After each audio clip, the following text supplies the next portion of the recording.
in the span of 2 years, we had a #1 hit, a top 10, and a record label shutdown, all within 24 months. That's a lot.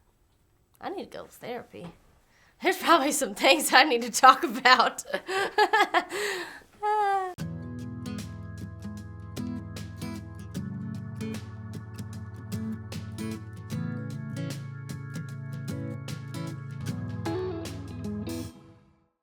I had a suspicion something was happening. I couldn't quite put my finger on it, but Chris Stacy, who was the head of DOT, he had made a couple of comments to me about his contract because we had had such great success. You know, there was no thought of why would the label close? That label was doing great. And then I remember sitting in my office the day that Chris called me. Ultimately, what happened with Dot Records was that the funding from our New York parent company sort of dried up, and we ended up having to shut the label down.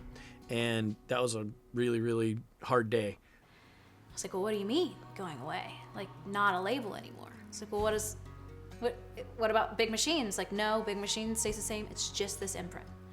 It's like, okay. I was really angry. I felt like we were just missing the mark with Shut Up and Fish, missed the mark with Sierra, and then that. Yep, I felt the exact same way. Yeah. Because we were the only #1 that ever came out of the imprint. Yeah. We were the first artist to be signed. Yeah, it definitely felt like it shut down because of I know. us. I went through a really tough depression. Like, I didn't really know what that whole thing was. I felt like everything I worked for was just like completely taken away. And I remember having conversations with God, like, why would you do that? Like, why is this the plan? And why would you bring me this far and then it all just crash? And it's just not common for, you know, an artist to have a couple hits and then a label shut down on their 3rd or 4th single. Maddie's initial reaction was still just shock and I think fear, and I think she had some sense of failure, which was not her, you know, that wasn't her thing. I mean, it wasn't about her. It was disappointing for a lot of us. Not only were those great friends and great colleagues, and we felt like we were just starting our work and had really had such a limited amount of time to get going.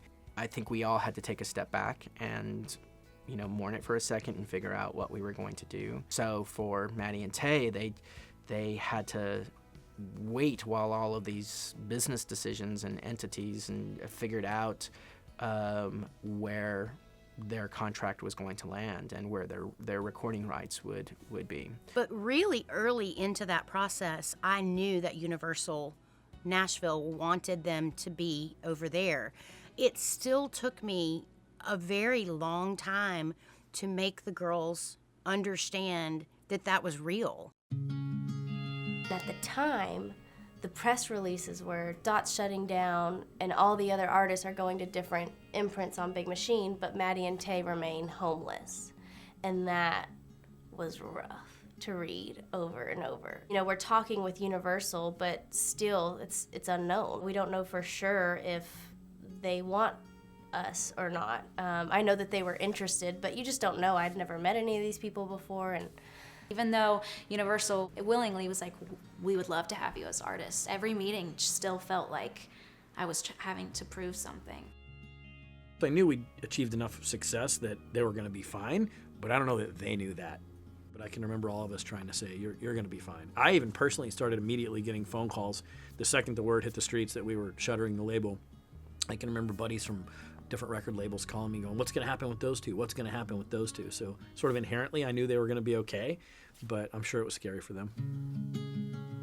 I just felt like really lost and really broken and confused. I had to do cheesy stuff, like look in the mirror and be like, you are enough. Like, and that was hard. Like I didn't believe it for a little while, but it was just a really tough time that built some really, really strong character that's still with me now. I was full of just so many negative thoughts, and everything in me was telling me that we weren't worth it and this was a fail and we were just a one-hit wonder. So one night I just had enough and I opened my Bible, got a full stack of Post-it notes, and I just wrote things that God tells us and tells me I am beautiful and I am worth it, and beauty comes from ashes, all of these things.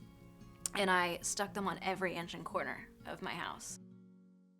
So during that time, you control what you can control. And we're hopeful that there will be another album and that we'll move forward. And so we just get back to work. We go back to the very beginning, things that we did before they had a record deal. And that's just dig into who we are at this moment and write your truth and try some new co-writers and start figuring out what M&T 2.0 are gonna look and sound like. 2017 was by far the hardest year I've lived. There was so many nights where I would just be in tears, like, this isn't for me. Like, I think it's time to call it quits. And thankfully, my husband Jonah, he was such a rock for me. And he was like just my biggest cheerleader, and he was like, you are meant to be here. Why would God have brought you all this way? Listen to freaking Fly. Like, you listen to that song and what that means. Look at these lyrics that you have written,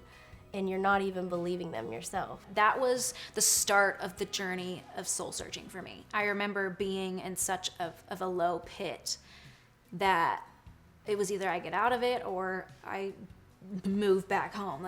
But I never saw myself doing anything other than music, so I knew I had to somehow make it through. But like, when you're going through tough times, a lot of people see my face, but it takes a whole village behind me, my parents, my husband, my in-laws, to keep this train a moving, because she breaks down a lot.